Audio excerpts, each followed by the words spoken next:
Star Trek Generations, what happened? You had Captain Kirk, you had Captain Picard, you had a brand new Enterprise, you had, honestly, maybe the best Enterprise, you had the Klingons. Would you... I'm Bobby, this is Shiny Brain, and today we're talking about the first Next Generation Star Trek movie, Generations. Now this one, I'm not gonna lie, this one's been done, but I've always wanted to kind of crystallize what I've thought about it, and there's a lot of things that almost ended up in that movie, some of which you're like, why didn't you do that? And then some of it is genuinely like, well, thank God at least they didn't include that. So let's go through all of it, and it's a movie that, you know, I remember first watching on VHS, probably, you know, a year or whatever after it came out, because I was pretty young in 1994. But here we go. So if you've never seen the movie, brief synopsis. Captain Kirk is on the Enterprise B. He's there to christen it. He's there to just take him around the solar system real fast. But as it turns out, they should have picked a different day of the week. You left space dock without a track beam. It won't be installed until Tuesday. The medical staff doesn't arrive till Tuesday. Captain, we don't have any torpedoes. Don't tell me. Tuesday.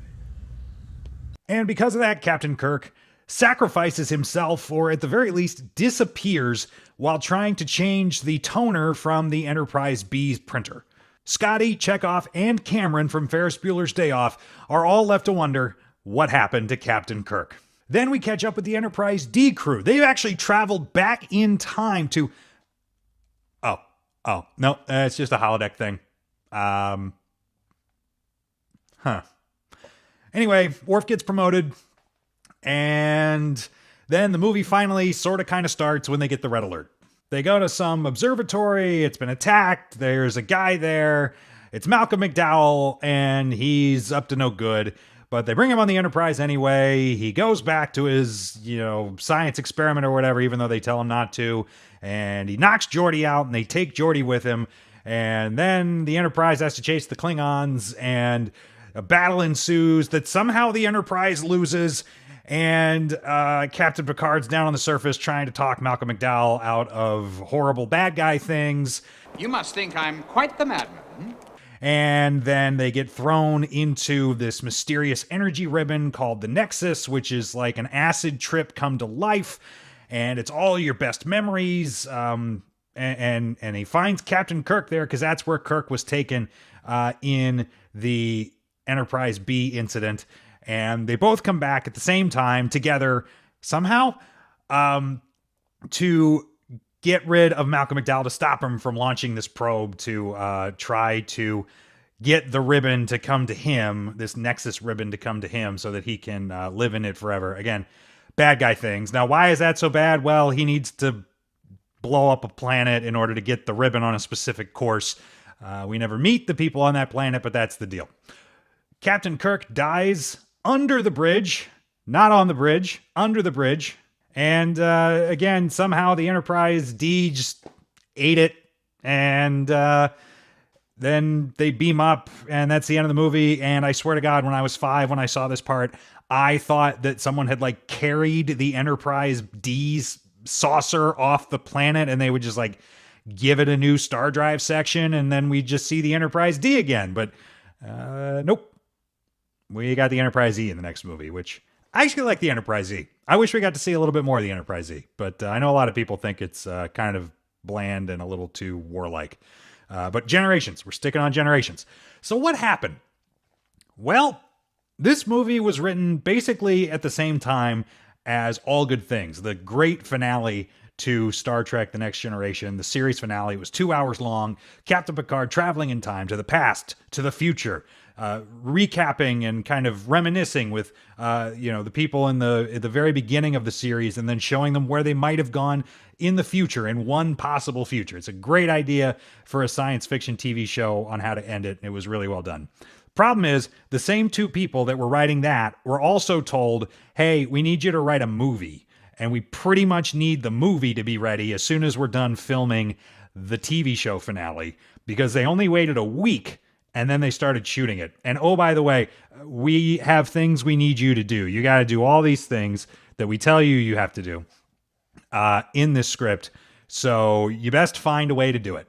And that included things like the Klingons and Captain Kirk and killing Captain Kirk. And we need to get rid of the Enterprise. And, just all these things that were kind of not organic plot, things. They were the checklist. It was a checklist. Do you want to watch a checklist movie? Because Star Trek Generations is a checklist movie. But anyway, it's still got Captain Picard in it, so I like it a lot. But there were a lot of things in here that some of which they shot, some of which they almost shot, that could have changed the movie. It was supposed to open with Captain Kirk, Scotty, and Chekhov skydiving. There he is. There, to the south. What the? Are you blind? That's a bird. Can you imagine that? I mean, no offense to these actors, they're playing some great characters we'd all love to see again, but I don't know that 1994 is the year we wanted to see James Doohan or William Shatner or Walter Koenig skydive. It's just, it looks a little odd. They did shoot that. They canned it. And instead they went with the sequence where the champagne bottle is floating in space until it hits the Enterprise B. The director of the movie pushed for that change. And I think the movie's better for it. One of the things the movie is definitely worse for, though, is that holodeck sequence where Worf gets promoted and there's like all this like back and forth about, pining for the old days, and Data shoves Dr. Crusher off the side of the boat, and oh, by the way, slow motion. I could never tell if this was because they just didn't think it looked all that good, and they wanted to like dress it up a little bit, or if they honestly just thought it needed it. It was a very weird choice to see it in slow motion. And what is going on with Worf's knees? What is he bleeding? Is that blood? What? Anyway, what they were going to do is have a scene where the Enterprise was chasing Romulan warbirds. It was going to be this big, like, action opening. And hey, here's the Enterprise D crew. These are your people now. Look at them go. Look at Worf press the button on the tactical thing. Look at him do that. Look at Data probably say some techno stuff about how many 0.3 seconds it'll take to get there at maximum warp. But no. Legend has it, Jerry Taylor, a legendary producer, went on to co-create Star Trek Voyager, told the writers, Ronald Moore and Brandon Braga, that that's too obvious. You should do something different. Sometimes obvious works, Sometimes you could just not have a problem when you do the obvious thing. Next up, the new uniforms. This was a disaster. I remember as a 5-year-old noticing this. Why in the world it's like the mole people.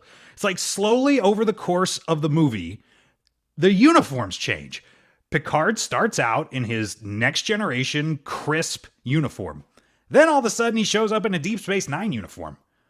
Riker starts out in his uniform. Then shows up in Avery Brooks's Captain Sisko uniform.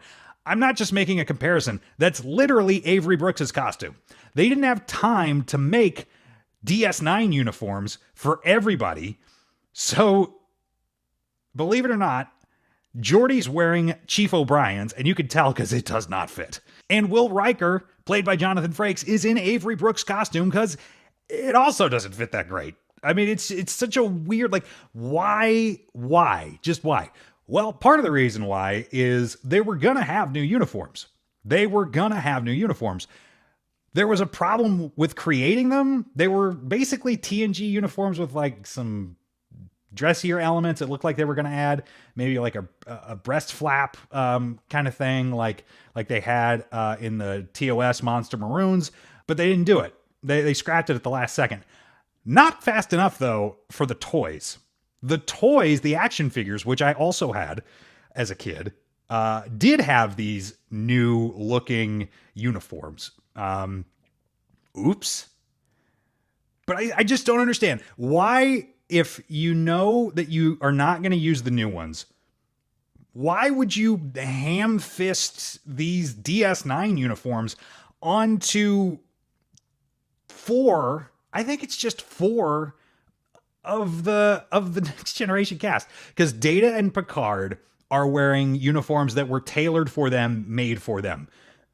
But Riker and Geordi are the only other two we see in them, and they're not theirs. I don't get it. Why? Why are we doing this? Help. Next up, Captain Kirk's Nexus. So he's there and he's chopping wood because we all know how much of an avid, lumberjack James T. Kirk was. And he's hearing the voice of a woman. Come on, Jim, I'm starving. And he's like, oh my God, I get to go be with Antonia just like I always wanted to. Who's Antonia? By the time we got to Star Trek Generations, we had almost 80 episodes of Star Trek the Original Series, 30 episodes of Star Trek the Animated Series, and 6 Star Trek the Original Series movies. How many people did Captain Kirk kiss? How many people? Like, the most famous example of this is City on the Edge of Forever, where Captain Kirk has to let this woman die, has to let her die so that the correct future can unfold after he's fallen in love with her. Ronald Moore, co-writer of the movie, wanted Antonia to be her. Rick Berman, executive producer of Next Generation and kind of, the czar, I would say, of the Star Trek universe of the late 80s up to the run of Star Trek Enterprise, didn't want to reference the original series. What are we doing? You have Captain Kirk, you're going to kill him. You would rather put someone's name in there that means nothing to anybody than reference Edith Keeler, who was in the City on the Edge of Forever episode, who Kirk has to watch die in order to save the timeline. And that name would mean something to some people, and to other people, they'd be like, well, whatever, Edith means as much to them as Antonia does to me. The last thing about this movie I want to talk about, and maybe the biggest thing that was changed in the making of the movie, is they killed Kirk originally by shooting him in the back. 24th century isn't so tough. And David Carson, the director of this movie, has talked about how on the day they were supposed to shoot this, he was on the phone with everybody he could talk to, begging them to change this because it was dumb. But in a recent convention, Ronald Moore admitted that it was his idea because he had seen a movie where the hero just suddenly got shot in the back and he just thought it was cool. He just thought it was unexpected, and like sometimes that happens in life, and art should imitate life. And he, to his credit, in this convention admitted that was dumb. And it's a lot easier to admit something's dumb when they test screen it, and even the head of Paramount goes to them and is like, guys, you can't shoot Kirk in the back. What? You can't shoot Kirk in the back. So they had to go and refilm the entire ending, including the whole bridge bit where he's like reaching for whatever and it falls and he tumbles to his apparent death. But there's such a more obvious answer. Why wouldn't you have Kirk on the Enterprise D and find a way to have him beat the Klingons, but the Enterprise with him aboard doesn't make it out of the fight? That's what I would have done. That way, the captain of the Enterprise goes down with the Enterprise and Kirk saves the day. Now, maybe that upstages Captain Picard in his own movie. You'd probably have to smooth that one out. But bridge on the captain? So that's what I think. I want to hear from you, though, in the comments. What do you remember about watching Star Trek Generations for the first time? Did you like it? Were you confused? Are you like me? Were you just like, yeah? Let me know, and we'll chat about it in the comments. But hey, if you really like this video, please like and subscribe to the channel. We talk movies and games and tech and entertainment. Are you thinking about getting a Switch 2? Do you have a Switch 1? Are you thinking about upgrading? Well, you should know that there are 2 downgrades if you go from Switch 2 to Switch 1. But there's 5 really good upgrades. Check out this video for more.